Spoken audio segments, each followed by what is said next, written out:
explained. If you are here for the first time, please consider subscribing to this channel. Also hit the notification bell so that when you upload a new video, you are notified. In this video, we'll be talking about the Rironi Nakuru Mouse Summit Highway.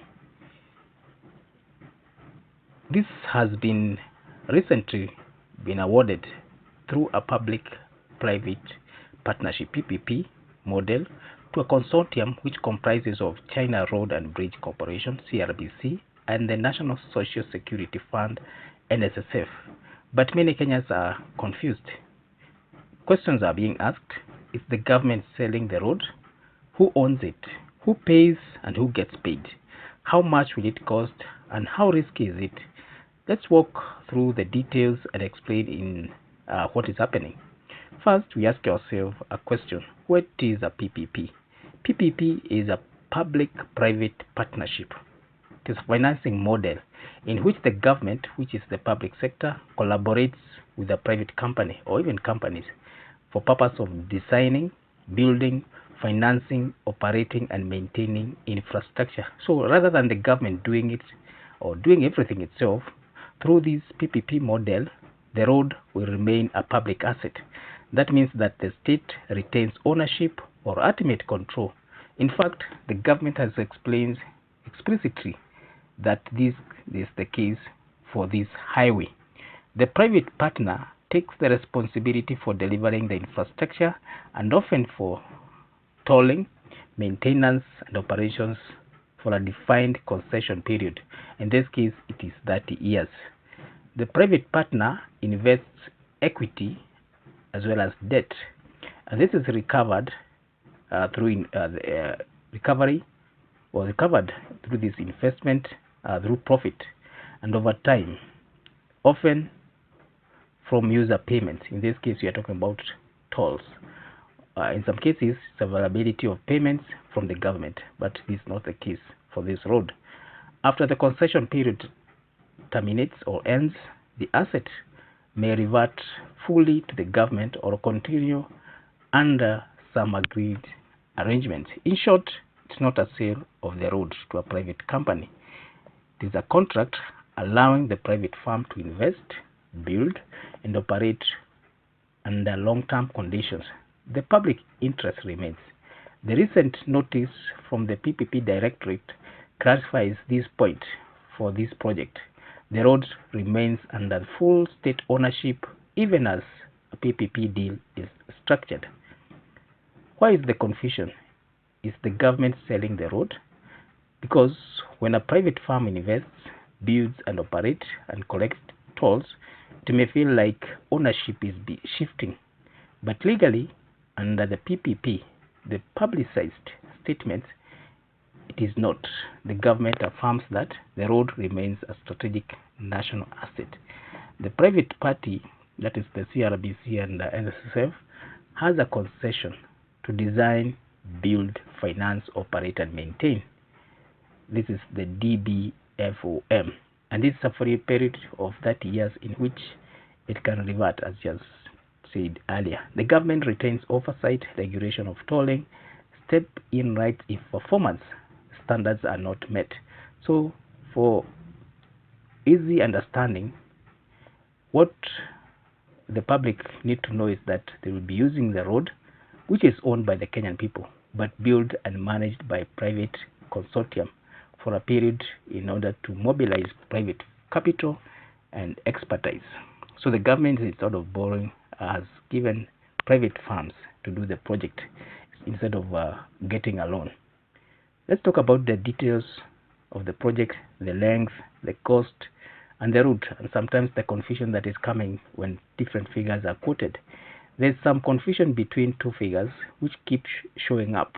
There is 175 kilometers and at times there is 234 kilometers, or some are saying over 230 kilometers. Why? The main section of the project is the A8 corridor from Rironi Interchange, which is near Nairobi, exactly at Limuru, to Mau Summit. That section is approximately 175 kilometers. In addition, the project includes a link, sometimes called the A8 South or Rironi Mai Mahiu Naivasha section, which is about 56 to 58 kilometers. When you combine the two lengths, the total becomes 234. That is why, or 233, that's why you see both 175 kilometers and 233. One refers to the main corridor only, and the other to the full combined project. In terms of cost, the latest public project summary shows that total revenues are expected to be about 630.3 billion Kenya shillings, which is about 4.88 billion over 30 years. Total cost or capital expenditure from plus life cycle maintenance comes to about 290.5 billion Kenya shillings, which is equivalent to 2.25 billion US dollars. A specific figure for capital expenditure is around 193 billion Kenya shillings, or 1.49 billion US dollars for the full package. Reported financing structure is 75% debt, which is about 144.1 billion Kenya shillings, and 25% equity, about 48 billion Kenya shillings. The tolling base, as you have said, is Kenya shillings 8 per kilometer for the passenger cars in the first operation year, and this will escalate by 1% in the subsequent years. It is worth noting that the other public references mentioning a cost of about 180 billion to 194 billion for a certain section. So depending on whether one counts only a section or a full project, and whether contingency or acceleration is included, the numbers might be different. What's the role of CRBC as well as NSSF, and how did the partnership come about? CRBC is an international engineering and infrastructure company, China Road and Bridge Corporation, with experience in large-scale infrastructure, including toll roads, rail, among others. NSSF is Kenya Pension Fund, National Social Security Fund, entrusted with collecting and managing and investing retirement savings of former sector workers. According to public coverage, NSSF announced its intention to commit 20 to 25 billion Kenya shillings for 30-year investment in the road project via a consortium. Why NSSF and not any other entity? Two key arguments can be presented here. Pension funds often seek long-term, stable infrastructure investments such as road and bridges, because such assets can generate predictable cash flows over decades, matching the long-term liabilities of pensioners. Then the second argument is that the government and the PPP decision makers may favor a local institutions like NSSF participating, that increases local ownership and local institutions investors, reduces all following risk perceptions, and help build credibility of the public partnership. But there are concerns. Some pension fund critics worry that pension savings may be exposed to high risk, such as construction risk, traffic demand risk, toll affordability risk, currency or interest risk, among others, especially given the history of NSSF early investment with problems. There is a public skepticism about whether the pension fund should assume such large risks. Indeed, one article raised exactly these concerns.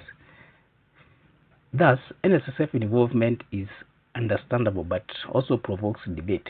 Is this the best risk return for pensioners? Are they getting appropriately protected? How will the money be recouped, or how is the project for investors? How are they going to get their money back in terms of returns, in terms of revenues within that concession period? The concession length is 30 years, 2 years for construction and 28 years for operation. In this consortium, there will be collection of tolls. They will maintain the road and operate before they revert it back to the government when the concession ends. The revenue model here is that users, who include motorists, will pay tolls starting at 8 shillings per kilometer for passenger cars, and heavier vehicles will pay more. The toll will escalate. This is what the public disclosure statements say, to about 1% every year.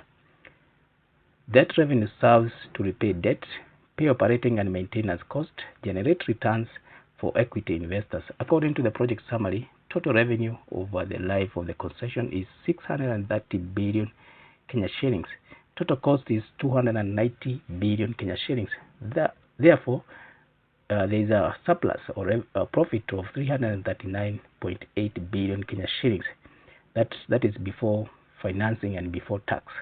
From an equity investor standpoint, with equity of Kenya shillings 48 billion, the headline surplus suggests a large multiple of equity over time. But this is an oversimplification because it ignores interest, taxes, as well as timing of cash flows. Does it make sense to wait for 30 years for a pension funds or infrastructure investment with long horizons? Yes, it is worth. Infrastructure returns accumulate over decades. For everyday citizens, the key question is, will these tolls be fair? Will the road deliver value, or will it be maintained well? Let's now talk about net present value as well as the risk. The public documents do not appear to publish specific NPV rate or net present value rate or discount rate that they have used. At least in what is publicly reported, there is no existence of that. But we know they did traffic volume forecast, cost projections, inflation, toll escalation assumptions. This is contained. I mean, it's assured that. I mean, it's assumed that they did this. In simple terms, NPV means how much is the future series of cash flows worth today. Higher risks, higher discount rates, or equal to lower NPV. Therefore, investors will scrutinize assumptions, traffic growth, toll escalation, maintenance cost. If any of these goes wrong, the value will erode. Let's talk about user costs in terms of tolls and rationale. As noted, base toll for passenger cars is 8 shillings per kilometer in the first year of operation. Annual escalation will be 1% according to the disclosed summary. For example, if one drives 100 kilometers on the toll highway, one would be expected to pay 800 shillings, that is 100 times 8, in the first year. Subsequent years, this will increase due to escalation, and we have seen that the rate is 1%. The corridor is a high traffic trade route, key for cargo, tourism, and general mobility.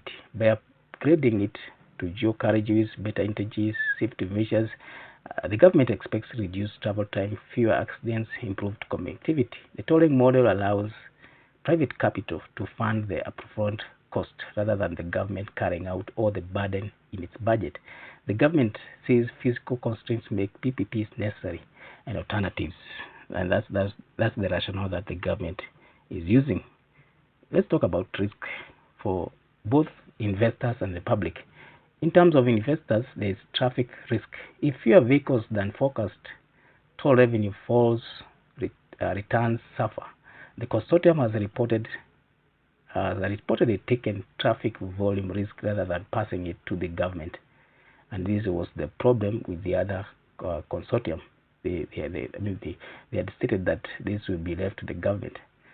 There is construction risk, delays, cost overruns, and unforeseen geological and environmental issues can raise the cost or push back revenue. And the area under construction is known for such kind of risks. There's maintenance or life cycle risk. Over 30 years, maintenance costs might escalate or require major rehabilitation sooner than assumed. There's regulatory or toll risk. If the toll rates are frozen, negotiated downwards, or politically unpopular, the revenue model suffers. Public concern is strong here. There is currency or finance risk.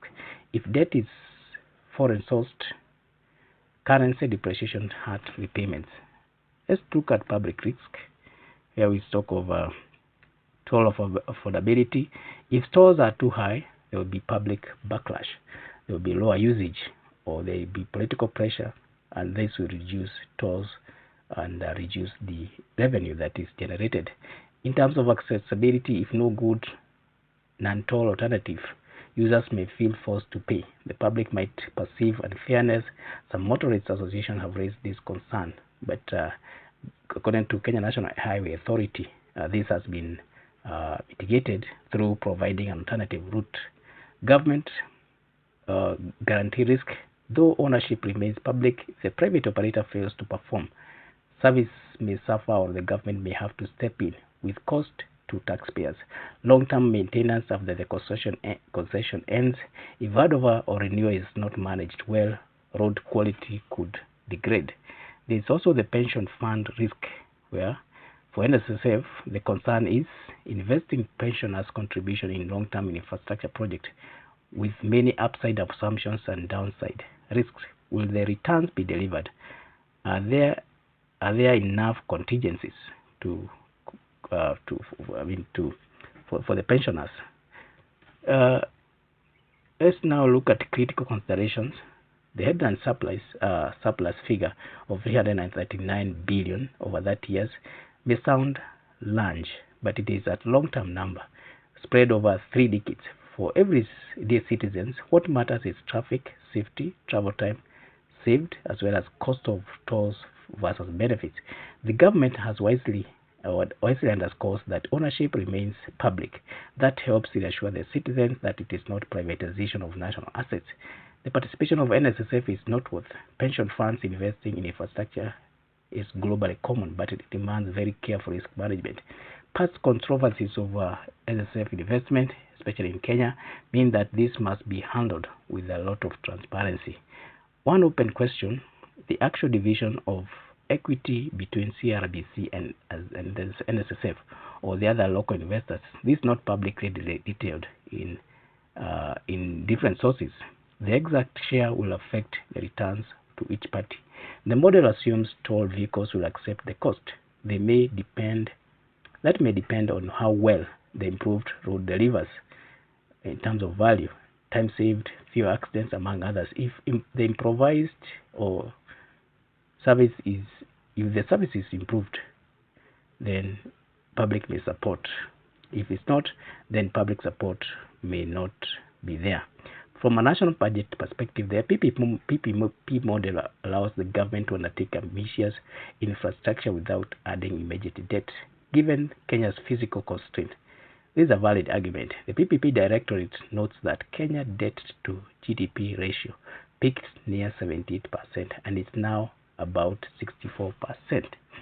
In conclusion, we can say that the Rironi Nakuru Mau Summit Highway is a bold infrastructure project, roughly 230 kilometers of upgraded highway, financed through a consortium of CRBC and NSSF under 30-year concession. It's not a sale of the road.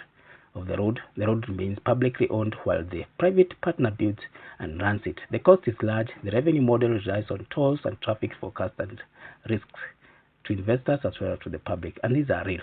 For the Kenya public, upside is a faster, safe corridor, better connectivity, as well as funding model that avoids immediate strains of the government finances. For investors like NSSF, it offers long-term returns, assuming everything goes according to the assumption. For both, the key will be transparency, performance, as well as equitable tolling and strong safeguards. As with all big infrastructure undertakings, the devil will be in the details, and the public must remain vigilant or watchful. So thank you for reaching this far. If it's your first time here, please consider subscribing to this channel. Also hit the notification bell so that whenever you upload a new video, you're notified. Watch other videos that you have made on this topic, on this project, and others. Thank you.